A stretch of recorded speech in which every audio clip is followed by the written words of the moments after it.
Hey everybody, welcome to Get to Know Your Wedding Pro. My name is Reed with Best Made Videos. We are a wedding videography company based out of West Seattle, Washington, and I am joined today by one of my longtime friends, Candi Lirette, who is a hairstylist and makeup artist here in West Seattle.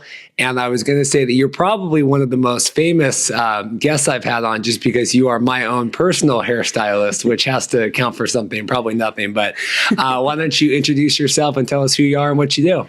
Hi, Candi Lirette. Kind of just go by Candi in a sense, like Cher. Been working at Ola for 6 years, been doing hair for almost 7, been doing Reed's hair. I looked it up this morning. I think it's been since January 13th, 2016, but that's just when we got Vagaro. I mean, you could have been seeing me before that on like a different thing. It's been a long time. It's been a while. Every 3 weeks, y'all. I kind of just started doing hair actually in junior high. During the lunch, I would just braid people's hair, do cornrows. I would do my own. I'd color my own hair. In high school, I did updos. I had my fingers in a lot of artsy pies and decided to go to college for fashion because that's what I was like, oh, well, maybe that'll really take me somewhere. And I got my associates in arts and fashion design. Clearly, I'm using it. That's my zombie apocalypse, like survival skill right there.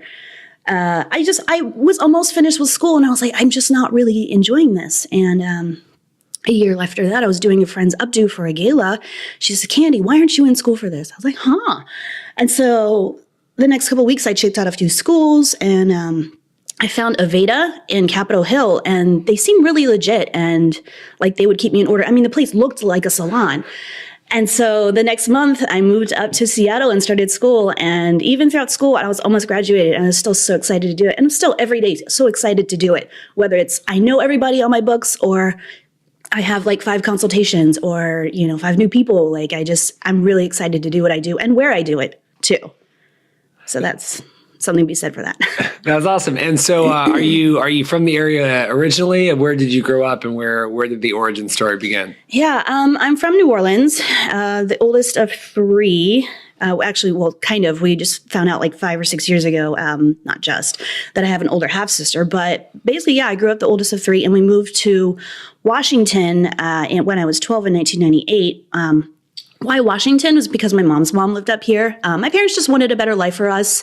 They're moderately liberal, and it's just we didn't live in a ghetto or anything. It was just they just wanted better opportunities for us. And even when I moved at 12, I was like, yes, let's do this. Like I'm not like you're taking me away from my friends. And, I've always been the artsy kind, and my grandpa was always like, Candi, always got to be different, and I think that's why it brings me such joy. But yeah, we moved up to Graham, Spanaway area, and I've been living in Seattle since 2011, and I'm not moving anytime soon. All my roots are in Seattle. Do you have any memories growing up in New Orleans? Did you like it there? Yeah, the biggest part, it wasn't like Mardi Gras or like actual New Orleans. I lived in New Orleans in a sense, like someone says from the Seattle area, but they're actually from Burien. I grew up in Avondale, but it was mostly like our friends were our family and our family were our friends. And we were all like really tight knit. And there was always room for more. And it literally took a village to raise all these kids. And we would always get together like every other weekend. And it was very like everybody pitched in, the kids cleaned up and the guys, cooked. And it was all hands on deck. But it was just such a loving thing to do. And I think that's why, I don't know, I love people and like I like to give that back to them. And I love that exchange of energy. And so I think that was really instilled in me. People. That's awesome. Yeah. So transitioning back to Seattle at the age of 12. And then, so when you went to school for arts, and where was that at? And what was kind of the inspiration behind that? That was actually, I was 20 and it was like 2006 and I was ready to move out of my house, but I wasn't ready to just live on my own or with roommates. And I had my mom's good friend at the time. We'd been friends for like 10 years and she moved to Arizona and started her own trucking company. She's like the middleman between the commodity and the truckers. And she's like, hey, why don't you come down, live with me? I'll help put you through school. And So I actually moved down to Glendale, Arizona, lived with her for about a year, and then I kind of moved around Peoria, downtown Phoenix, but took me about 3.5 years to get a 2-year degree, as it does these days. But yeah, I didn't have any debt because she paid for it all, and I'm eternally grateful for it. And I still use that skill. I know how to do alterations, and, if like I say I'm at a wedding and something goes awry, I'll know how to help kick that, skill into gear. What was the particular motivation behind kind of pursuing the associate's degree that you did? My parents, they're like, just go to college. I don't care if it's for underwater basket weaving, it looks good on paper kind of thing. And then nowadays it's more like, well, maybe you don't need to go to college because they see how expensive it is and how in debt kids get. And it's like, is it worth it because we're not getting jobs? But back then that was the mindset. And it's like, no, do it, even if you don't do anything with it. And it's like, well, that's kind of lame, but it's better that our eyes are open now. But that was the drive. Otherwise, I probably wouldn't have cared. No, I totally know, because I think we're a similar age, and like when I grew up, it was like there was no question, you had to figure out something. And luckily, I kind of figured out along the way before I got out, because I know kids still, and my brother, went to school and still struggles to kind of find like what is your purpose, or what, it's a really intense thing at the age of 20 to be like, okay, this is what you need to figure out what you're going to do for the rest of your life. Yeah. Oh God. Yeah. What pushed me to do this, though, I don't know why that I never really thought of it as a career for me. Not that it's like, oh, I would never do that. It just wasn't, and my friend was like, why don't you do this? And I looked more into it. I'm like, this is actually a legit career. And you really could go far with this. And it is a form of art. The client has a say, but. Oh, it definitely is. Yeah. So when you went to when you went to school to be a stylist, and you found the school on Capitol Hill, is that what you said? Talk about that. Was that intimidating? Were you nervous? Were you excited? What was that process like? I was super excited. I wanted to start as soon as possible. We moved in April, and the next round of when you could start was May. And we started off with nowadays, I think there's 20 to 30 kids in a class. And I think on average, there was about 15 to 20. There were 8 people in my class. When we graduated, by the time we graduated, there was only 5. 3 had left for some reason or dropped out. So I felt like I got the attention I needed.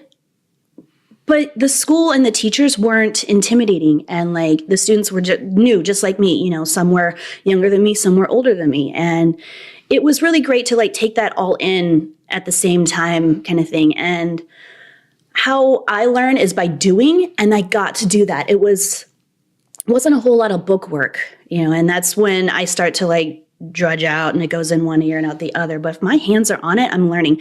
And if I'm able to teach, I learn too. And it just drives it deeper into that. But it was such a beautiful experience as we went through the phases and learned the different things. They would let us out onto the floor and we would take clients. And so that we got more comfortable with that. And as we went through the phases, we got more days on the floor. And so I think also the exposure we got for being where we were, and then the name we had, because salons, they'll do the same thing, but maybe they don't know about it. Or people oh, it's a school. I don't want go to a chop shop, But I took it for all it was worth, and I think it was definitely worth it. Also, we got exposed to career fairs and got to do salon tours, and they even kind of did the state board with us. And so I really felt fully prepared. But I think 2 things it takes is passion and skill. You can have the passion, but honey, if you're not good at it, you're not good. And you can have the skill, but if you don't have the passion, it's not going to take you anywhere, And I could see the people who didn't have it, they were dropping out, or they just weren't passing, And I'm like, my heart kind of broke for them, but I'm here for me right now, so I'm getting through it. Oh, it's so funny to hear you talk about kind of that hands-on learning, because I'm the exact same way. When I could figure out I could get behind the camera or whatever, and ultimately that instantly I was like, okay, I can do this. Or anything that involved reading books or whatever. Even right now, I've been pushing off getting my drone license for 3 years because I have to sit and read this book, and I can fly a drone, but I have to sit and read this book. So I just hire people and that are licensed and insured, because I'm like, the thought of having to read through this like 100-page textbook is just, and like I haven't done schooling in so long. It's really scary. Now I'd have to go through and like highlight. I'm like, is this really important? I'm just like gonna skim. Like, what are the instructions? All right, got it. Let's do this. Dorothy gets mad because we'll talk sometimes about like she went to some like fancy English class or whatever. And like I was a big like Cliff Notes kind of guy in high school, and that like infuriates her that like somebody would actually like, I was like, oh, I didn't read like any of those books at all. Like I was a big, what are the key points I need to know? When you kind of figured out, doing the styling and really got behind it, so then did you discover, like, how long did it take you to be like, okay, this is really clicking for me, or this is really what I want to do? Was it pretty immediate, or was it kind of through the program? It was kind of immediate because I introduced myself to it early on anyway, and I already had a likeness for it, and I was like, this is fun. When I literally, like, I wasn't just doing trims on my hair. Like I would chop my hair off and dye it all kinds of colors and multiple colors, and I'd never done that to anyone else's hair until I went to school for it. But I was very comfortable with hair because it grows back. It's fine. I'm literally not going to kill anybody.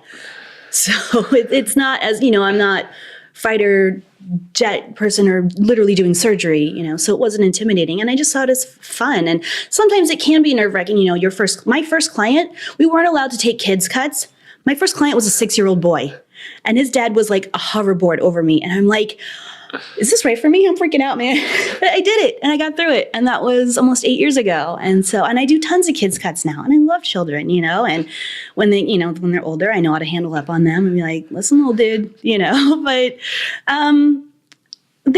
even now, there's certain intimidating things that I'm like, challenge accepted. Let's do this, but it's a journey together.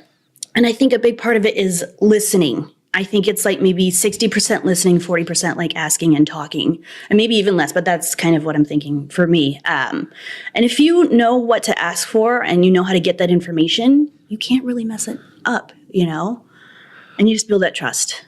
Well, I think like you're saying where it grows back, because like even today, I think like every time I come in to get a haircut, it's like you've got a different look or a different style or a different. It's like every time I'm like, oh wait, where's Candi here? Oh, there she is. She's got the green. I can keep you on your toes.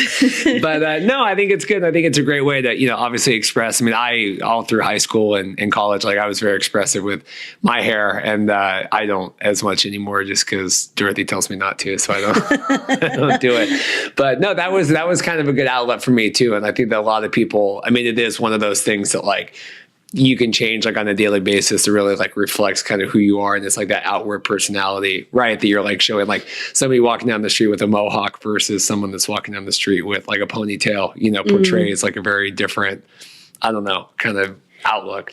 Yeah, well, and then people come there to feel good, even if they got their hair messed up somewhere else, like they come there like, please help me fix it. They're not coming to the dentist's office and they're dreading it every time, and this is like, and it's good touch, and it's loving, and we're therapists, and, some people literally like they'll come in once a week for something just to be there and like feel that good vibe, and someone will walk through and they'll get 8 compliments. I'm like, you want to feel good about yourself? Just walk through Ola and leave. Like it's just all the way back to use the bathroom, go to the front. You'll feel good. It's just a good energy place. But that's awesome. So you're going through the program now. You've graduated. So where did that how'd you progress from there? Where'd you go after that? I had just moved in with my boyfriend at the time, and we were living in West Seattle, and I was like, well, let's just check out some salons where I want to work.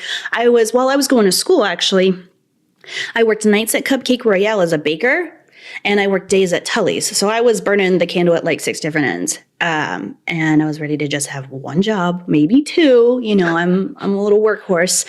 But I was fine. I wanted to find the right salon. I didn't want to settle. And so I was kind of interviewing them, and I came upon Ola actually, and I loved the vibe. And I was like, I had checked out a few salons. I was like, that's okay, whatever. And sent in my resume and then did the interview. And I did an audition, and actually the next week I did an interview at another salon. I won't say who, and they hired me that same day. And I was like, okay, well, universe, this is where I'm supposed to be.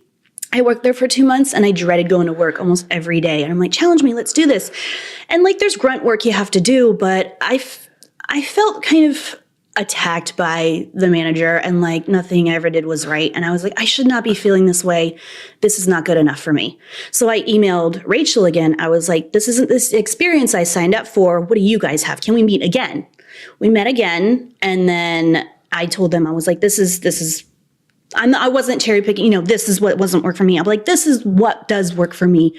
What does your program offer? Basically. And I was kind of interviewing them, and they liked that initiative, I guess. And they wanted to hire, they're like, okay, well, what about, in 2 weeks would have been Thanksgiving. So we did it in 3. And I waited a week, and then I gave my 2 weeks in an email. And on the end of my shift, on the last day, the manager and the owner came up to me and they said, are you sure you want to go? We really like you. And I'm thinking, funny way of showing it. And you're talking to me now? And I was like, no, bye-bye. Bye-bye, we're done. But I just feel like wanted, and I feel appreciated. And that's like a big thing for me. Like, you don't always have to say thank you, but I need to see it, because thank you is just so easy to do sometimes. But I definitely do feel appreciated, Ola, and I definitely have found a home there.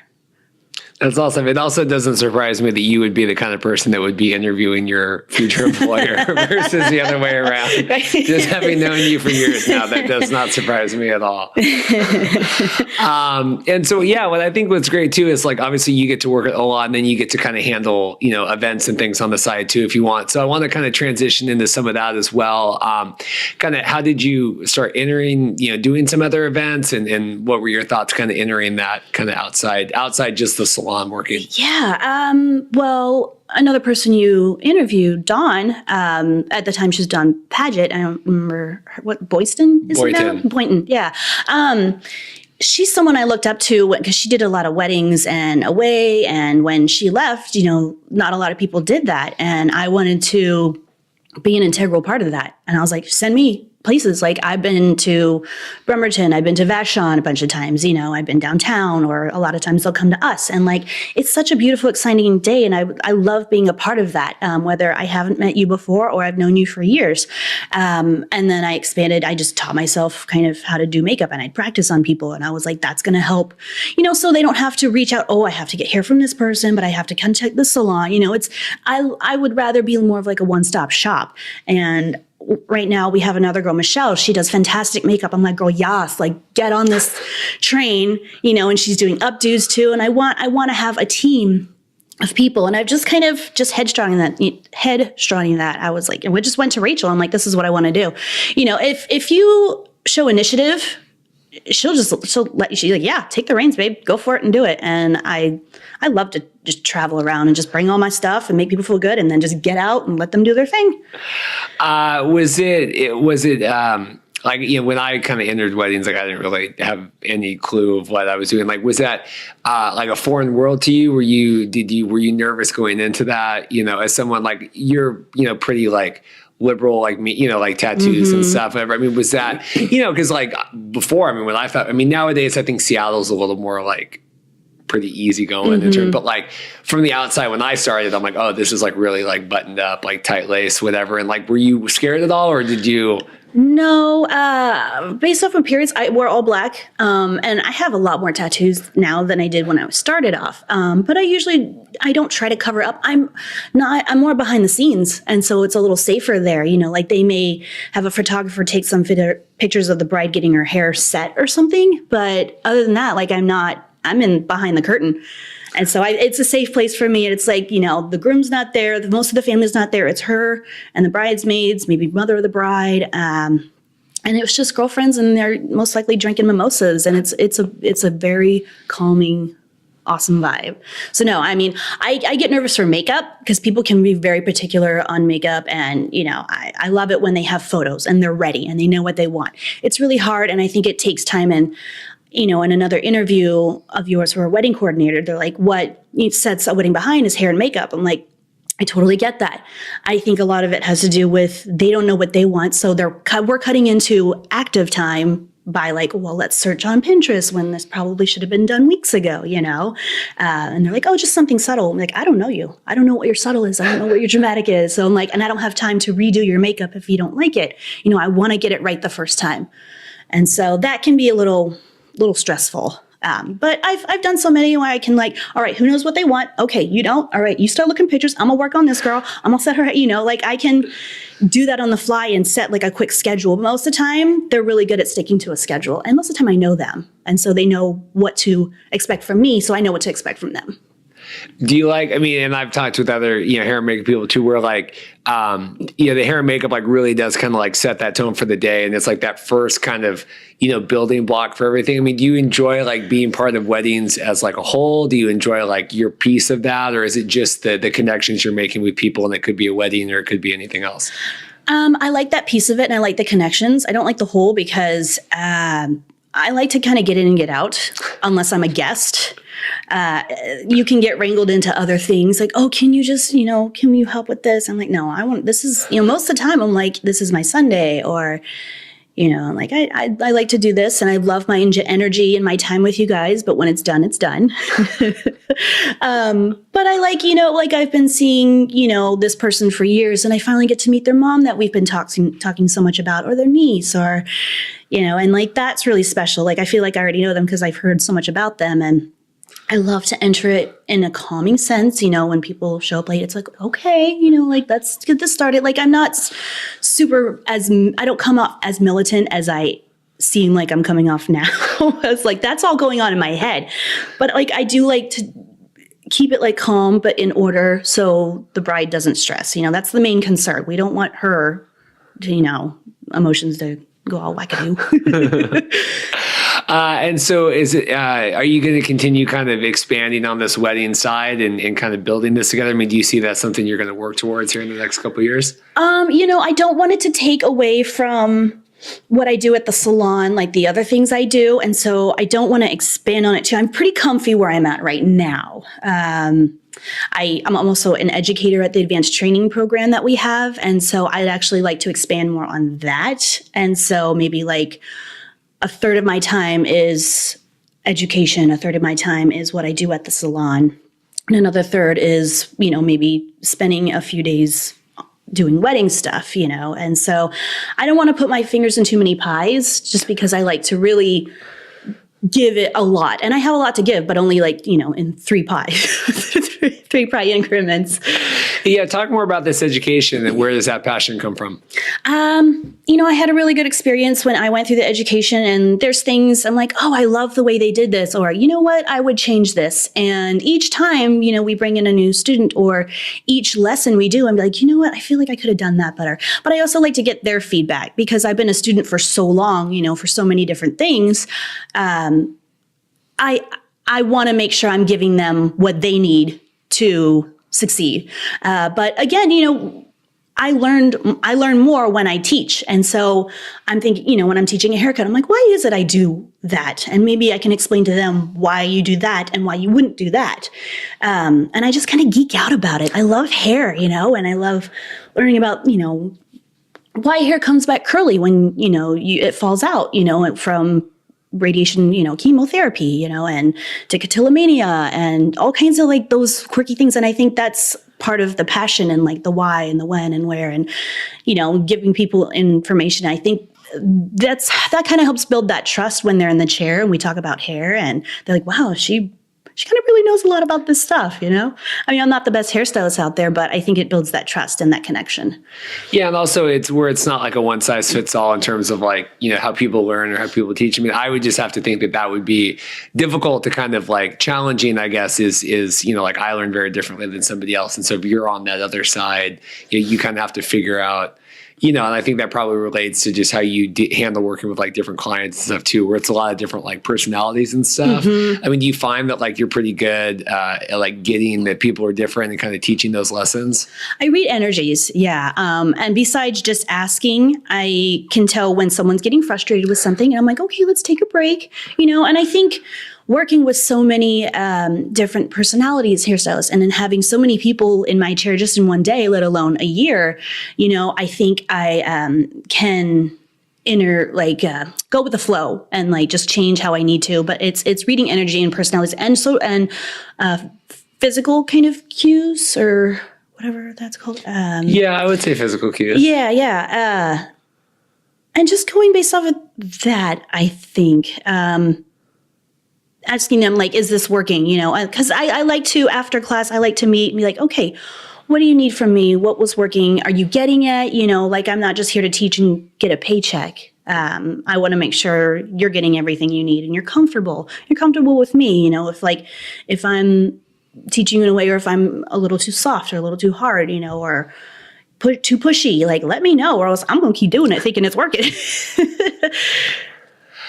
Do you enjoy kind of, where I think of like Ola and like the salon in like West Seattle, and like, you know, it's like right there, you know, kind of as you come and go, and you've been there so long now. Do you enjoy kind of like being a part of this, obviously like the West Seattle community and kind of making that mark and all the different people and stuff, and talk about like, you know, as like a hairstylist that's been there for so long, like all the different people and stories and things that you've kind of gotten to be a part of? Yeah. We're kind of a hidden place, but people know Ola. And I mean, I cut the hair of Tracy, who owns Virago, and I see Joey at Alaska Street Tattoo Parlor. Like, we're kind of like all intertwined in the best way possible. Like, it's not very small town feeling, but it is in a good way.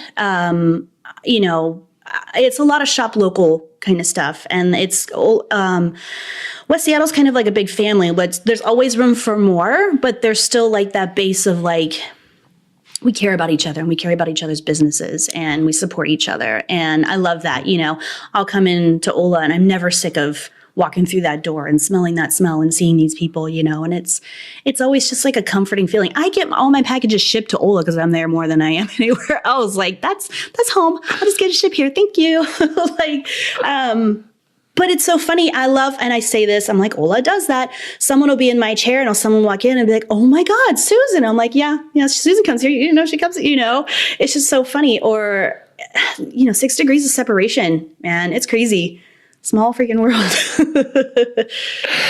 One thing I want to kind of get your opinion on, just because you're a hairstylist and you do weddings, but you're, you know, kind of like, I think you're very opinionated and kind of, you know, you're not like in the wedding industry, but you interact with it. Like, what are some like common, like you talked about like people, you know, having their makeup and stuff ready to go or know what they want. Like, what are some things like you wish as someone that's like in and out, kind of like that things would make it easier for you or easier for the brides or easier? Like, I always say like, what are common misconceptions with like, you know, your whoever's industry? And are there things that you notice about that? Kind of like, this is like your soapbox to get on to.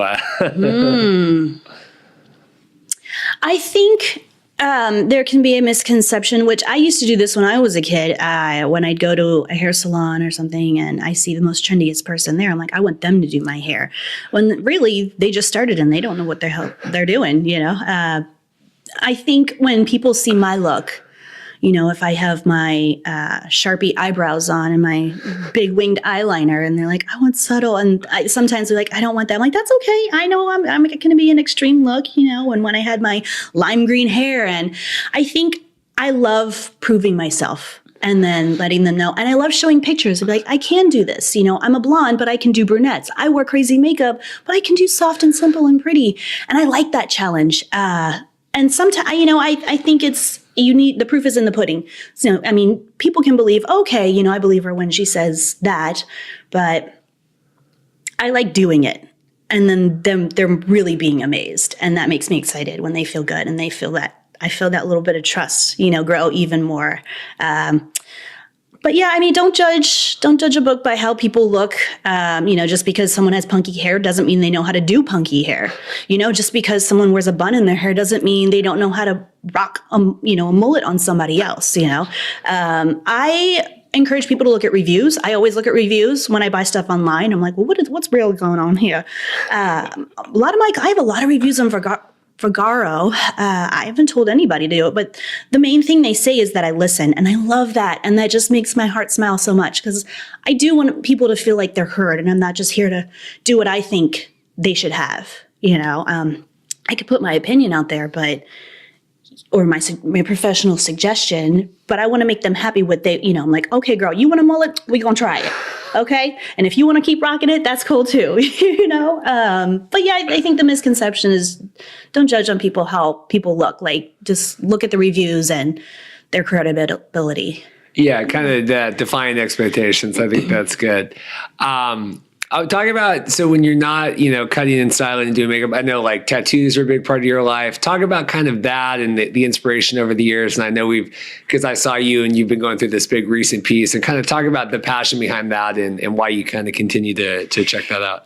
Yeah, even when I was young, I loved to pretend put piercings on myself and draw on myself and tattoos. And I think it's just a fun thing. But as I was getting more tattoos, I feel it's almost, it's an expression of like, a lot of my tattoos mean something. Some of them don't mean anything. And I just like them. And I think they're pretty. And I'm okay with having them for the rest of my life.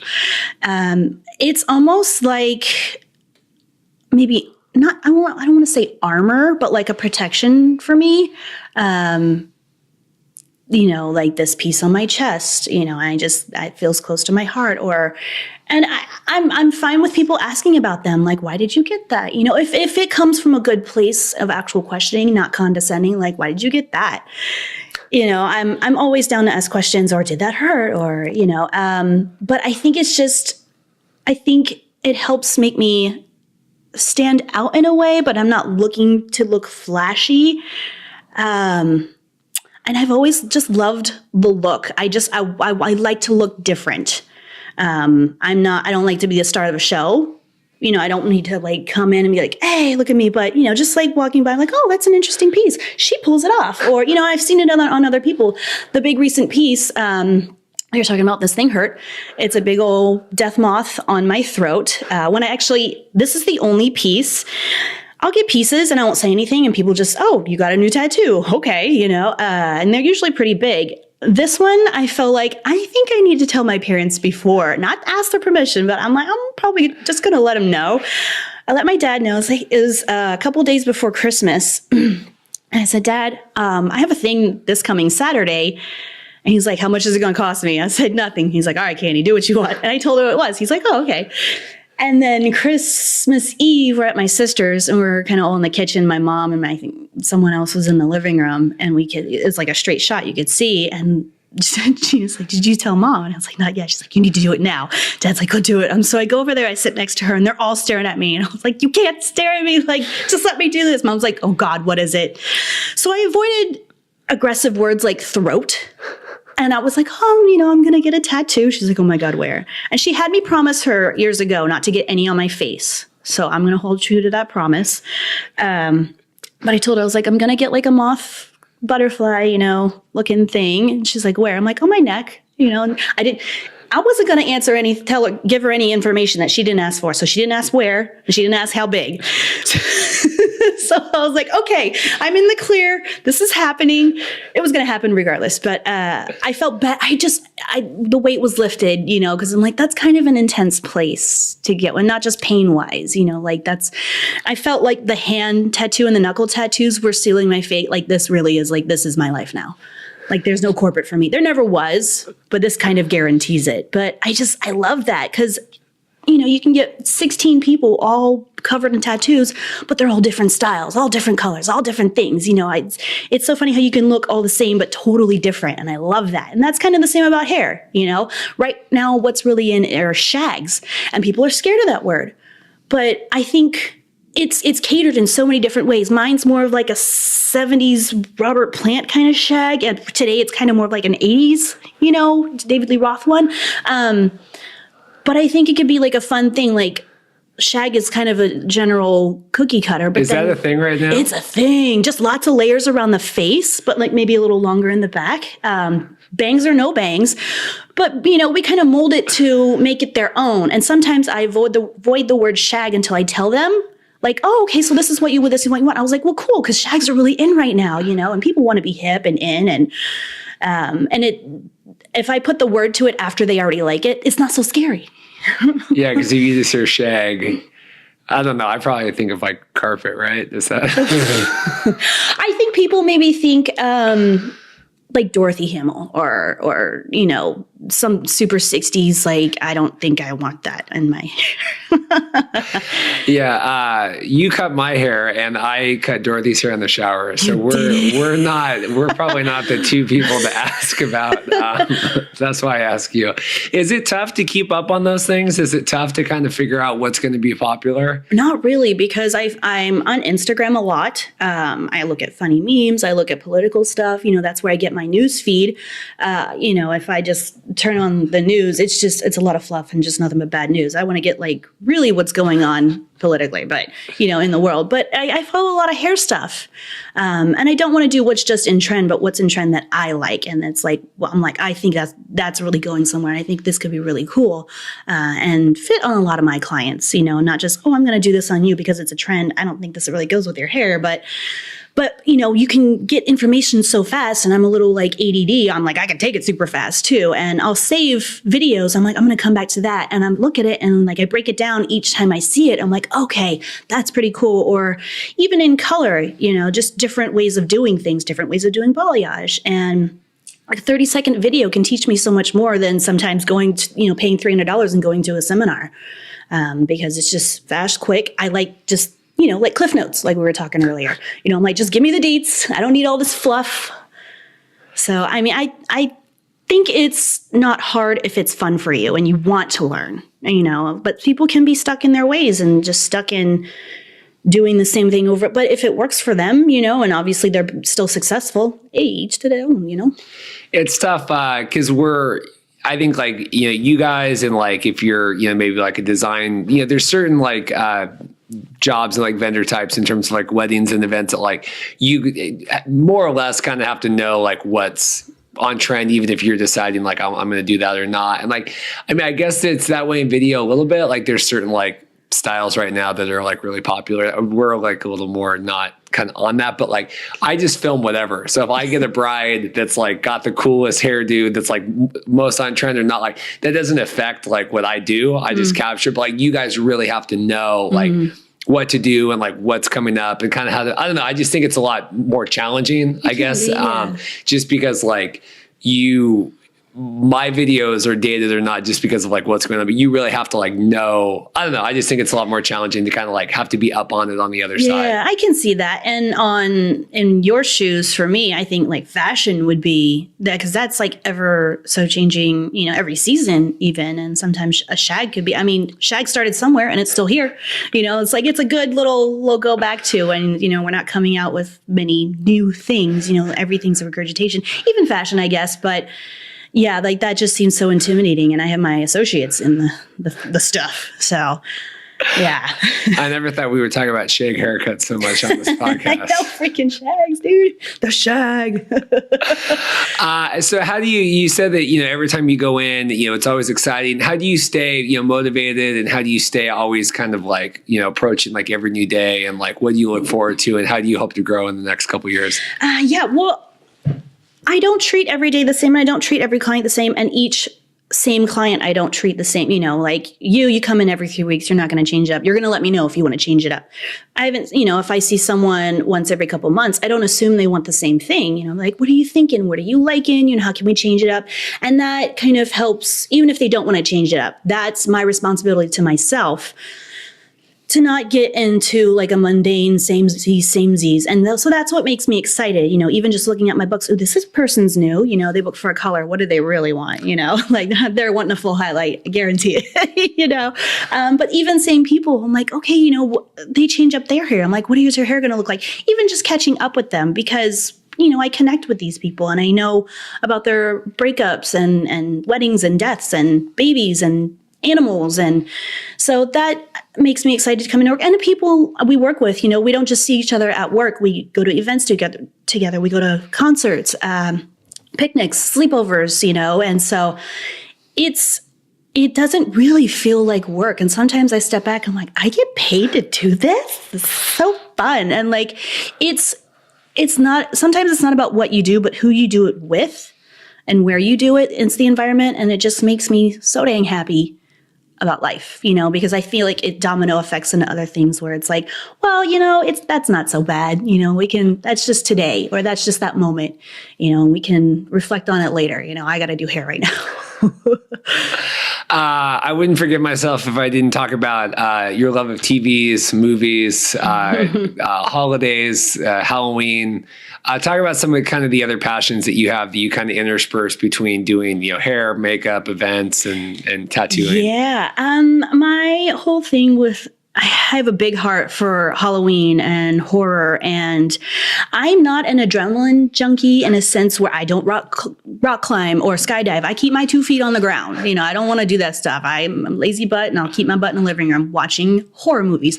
This morning I was scrolling through looking at tons of conspiracy theory stuff and aliens and ghosts, and I like to be challenged intellectually like that. I'm always asking why or where, but how, and I think it started, even when I was really young, I was watching Tales from the Dark Side and Tales from the Crypt, and my sister and brother were watching Barney, and they didn't want to have anything to do with that stuff. And growing up, Nightmare on Elm Street was Freddy Krueger's my favorite boogeyman. That's such a cool concept. Like, he kill you in your dreams and you're kind of helpless. Like, that's crazy. And it grew into, my love for Halloween. Obviously, the two kind of go hand in hand. I even have a whole Halloween tattoo on my arm, and my Christmas bins, I have like 2 or 3. My Halloween bins, I have 4 and growing. I get stuff every year. One year for Christmas, I just asked for Halloween decorations. It's just such a happy, creepy place to be. And it doesn't have to be long-lasting scary. Like, it's a fun little jump of scare, and like, that's my adrenaline. And if there is a serial killer on the loose, I know what to do. You don't run upstairs. You pick up your feet when you run. You don't trip. You grab that knife or the gun. When the gun runs out of bullets, you throw the gun at the person. I think, zombie apocalypse, I would know how to survive. So stick with me, okay? You and Dorothy. That's awesome. One of the other podcasts I listen to, they do random stuff every week, and this week they did all about conspiracies, and they had this guy come on, and I'm not like a big conspiracy guy, but in about 15 minutes on there, I was like, I really could buy into this stuff. Like, it really was, it really was scary. And it was talking about like Michael Jordan retiring when he went to go play baseball, but it was like a cover for his gambling addiction. Whoa. And it was like this whole thing, but it was really like fascinating. And I thought, oh man, like, if I'm not careful, like, I could totally be one of those like totally on the conspiracy thing. So I enjoyed that we have that in common. That's funny. Yeah, it's not a bad place to be. I think it's a very eye-opening place to be, and you don't have to be fully enthralled in it or like drink the Kool-Aid on it. Just keep it in your back pocket even, and keep that information handy. And you're like, it could be, and like, just like aliens, like, I know they exist, and I know the government knows they exist. But can the general public handle that information? Heck no. But you guys can tell me, because I already know they exist. So let's include Candy in on that. Okay, big brother. Thanks, babe.